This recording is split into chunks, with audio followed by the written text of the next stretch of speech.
Iran Israel के बीच जारी जंग के चलते पश्चिम एशिया में हालात बिगड़े हुए हैं। 28 फरवरी से शुरू हुआ ये युद्ध अभी थमने का नाम नहीं ले रहा है। ईरान और इजराइल के बीच जंग लगातार भड़कती जा रही है। दोनों ओर से ताबड़तोड़ हमले अभी भी जारी हैं।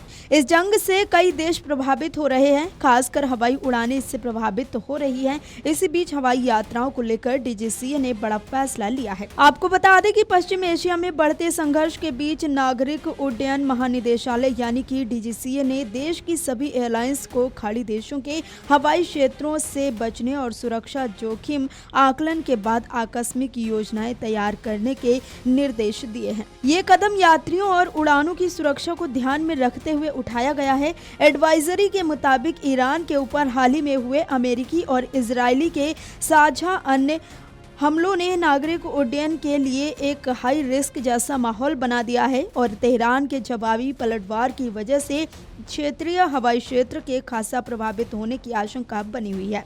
फिलहाल मध्य पूर्व और फारस की खाड़ी क्षेत्रों में मौजूद जोखिमों का हवाला देते हुए डीजीसीए का कहना है कि ये एडवाइजरी 28 मार्च तक के लिए मान्य रहेगी। बता दें कि इससे पहले डीजीसीए ने पश्चिम एशिया में जारी तनाव के मद्देनजर एयर इंडिया को फ्लाइट ड्यूटी मानकों में अस्थायी छूट देने का फैसला किया था।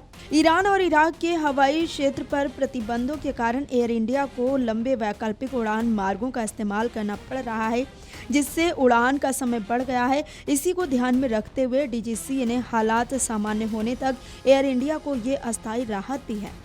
हालांकि इस फैसले को लेकर केंद्रीय नागरिक उड्डयन मंत्री राम मोहन नायडू ने बुधवार को बताया कि सरकार पश्चिम एशिया क्षेत्र की यात्रा को सुगम बनाने के लिए लगातार प्रयास और संवाद कर रही है। उन्होंने कहा कि पश्चिम एशिया, यूरोप और अमेरिका जाने के लिए एक महत्वपूर्ण हवाई मार्ग है और इस क्षेत्र से बड़ी संख्या में यात्री आवागमन करते हैं।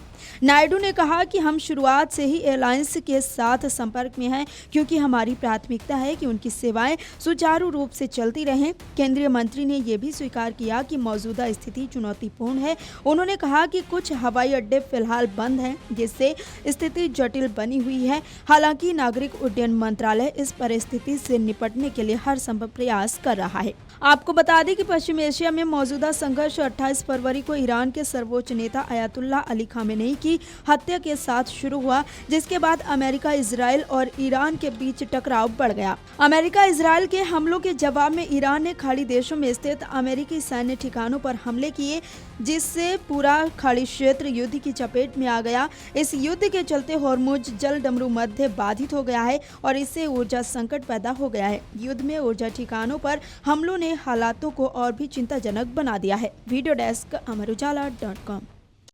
अगर आप ये वीडियो YouTube पर देख रहे हैं तो हमारे चैनल को सब्सक्राइब कर बेल आइकन दबाएं और Facebook पर देख रहे हैं तो हमारे पेज को लाइक करें।